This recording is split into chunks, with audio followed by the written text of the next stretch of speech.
નમસ્તે મિત્રો, તો હું આજ તમને એક સંસ્થા વિશે જણાવીશ જેનો અનુભવ મારા માટે ખૂબ જ અનોખો અને અદ્ભુત હતો.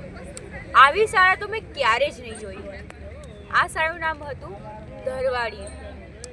આ શાળા ટેલાઈ ગામમાં આવેલી છે.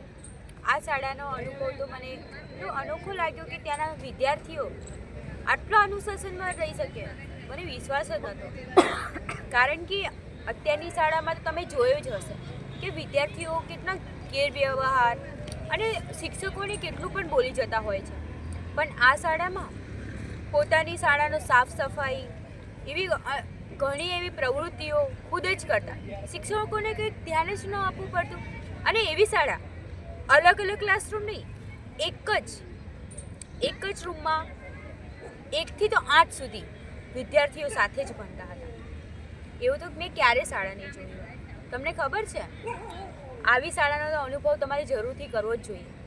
અને આ શાળામાં તો ભગવદ્ ગીતા, તેમના વિચારો એ પણ તેમને સમજાવવામાં આવતા હતા. અને ત્યાંના વિદ્યાર્થીઓ પોતાનું કાર્ય જિમ્મેદારી રીતે, તમને તો અવાજ પણ ના થાય એવી રીતે એ લોકો રહેતા હતા. ત્યાંને મનોરંજન અને એવી ઘણી બધી પ્રવૃત્તિઓ કરાવતા. આપણા શસ્ત્રો વિશેની જાણકારી, છોકરીઓને જેમ આપણે લાકડી દ્વારા જે રમતો રમવામાં આવે છે તે, જૂની રમતો ને એવું ઘણું બધું તમને શીખવા મળી શકે છે. અને ત્યાં મને એ શાળામાં જઈને તો સાચે જ મને એવો અનુભવ થયો કે મારે પણ આવું જરૂરથી શીખવું જોઈએ અને એ શાળામાં અનુભવ લેવો જ જોઈએ. એટલે મેં એ શાળામાં ગઈ અને ત્યાંના શિક્ષકોને મળી, ત્યાંના આચાર્યોને મળી. અને ત્યાં એડમિશન લેવું બહુ ખૂબ જ અઘરું છે. કારણ કે એવા વિદ્યાર્થીઓ હોવા જોઈએ કે તે શાળાનો લાયક હોય.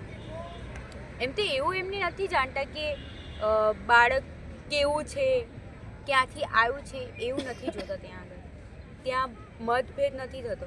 ત્યાં બધા જ વિદ્યાર્થીઓ ભેગા રહીને સહકારિતા રીતે કાર્ય કરે છે પોતાનું.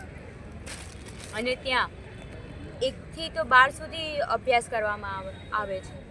પણ બધા જ વિદ્યાર્થીઓ એક જ ક્લાસમાં ભણી શકે એવું તો મને અમે એ વિદ્યાર્થીઓનો બધાનો અનુભવ પણ પૂછ્યો કે તમને આ કેવી રીતે ફાવે, કે અમે અમારું ધ્યાન દઈ શકીએ છીએ.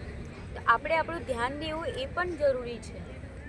ત્યાંની સ્વચ્છતા, તમે લોકો પોતાનું કાર્ય તમે પોતાની શાળાનું કેટલું સ્વચ્છતા રાખતા હતા, ખુદ જ સાફ કરતા. પછી બધી પ્રવૃત્તિઓને શીખડાવતા. બધા બાળકોને પોતાનું મતલબ ત્યાં વિદ્યાર્થીની મદદ કરે. શિક્ષકોની તો સાચે જ કહું તો કંઈ શિક્ષકો પણ એવા. ત્યાં બધી રમતો પણ રમવામાં આવે છે, એ બધા તહેવારો. પછી આપણે એવું તો તમે જાણતા જ હશો કે ભગવદ્ ગીતા તો આપણા માટે એક એવો ગ્રંથ છે કે જીવનના હર લક્ષ્ય, હર એવા હેતુ અને હર એવા મુદ્દાઓ તે ભગવદ્ ગીતામાં આપેલા છે.